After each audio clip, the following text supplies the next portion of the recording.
Hey guys, and welcome back to another video where we completely break some games. You might have already seen the video where I modded Link's Awakening so we could bring Link's companions like Marin and Bow Wow anywhere in the game.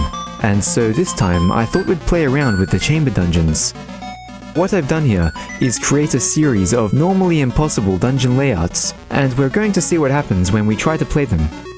First off, we have a dungeon with two of the same room. Normally, you're only allowed to use one of each chamber per dungeon. So here, I've created a duplicate of the entrance. Now let's go ahead and jump right into the game.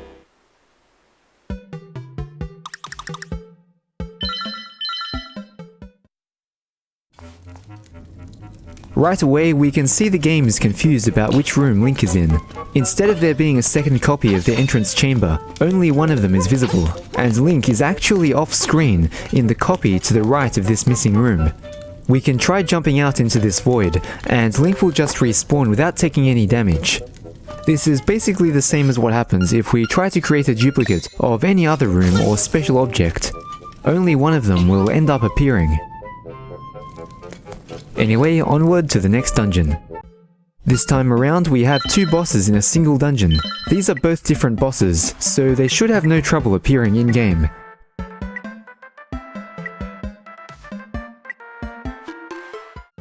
Well, let's check this out.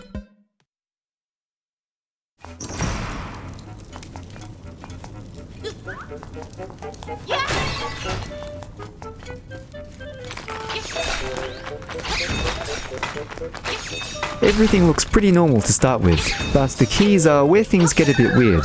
Normally, chamber dungeons place only one boss key, and it's always in the very last chest you find.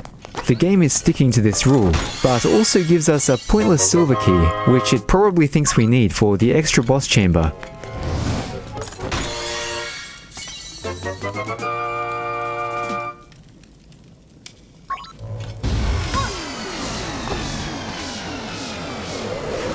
However, even once we've used the boss key, we can still actually open the second boss door, even though it disappeared from our inventory, and we're just left with this spare silver key for some reason.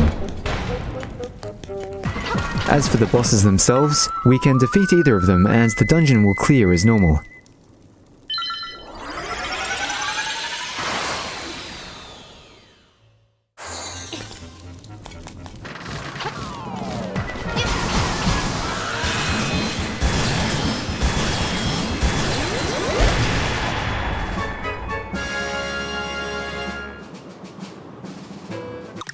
Okay, so our third dungeon here is not much of a dungeon, rather it's completely empty.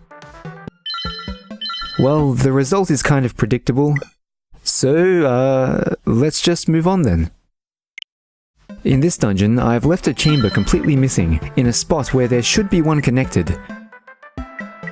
The end result though is pretty much identical to what happened in our first experiment, where a room was replaced with an empty void you can fall into.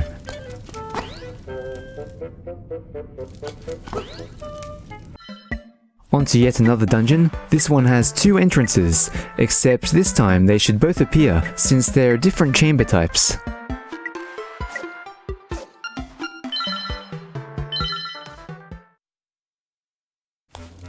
Link starts off in the last entrance I placed, and the other one is ignored completely, including when we use the ocarina to warp to the entrance.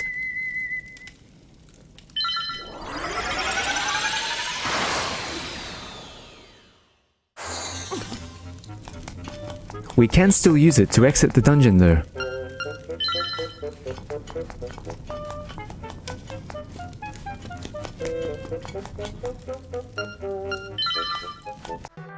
Alright, second last experiment.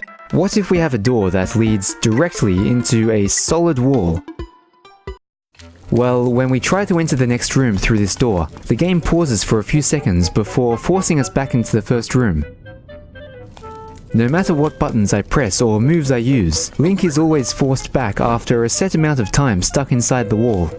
I guess this is kind of like a failsafe to prevent players from getting stuck. Probably the same reason falling into the void teleports you back onto the map. And finally, this one didn't actually turn out to require any modding.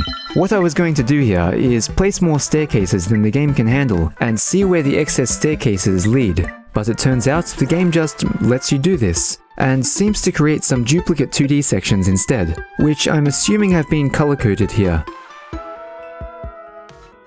And with that, we're all done. I would like to play around with Link's Awakening some more though, so if you guys have any ideas for things you'd like to see, please go ahead and let me know down in the comments. Thanks for watching as always, drop a dislike, drop a hashtag, downvote this post, and till next time, bye bye.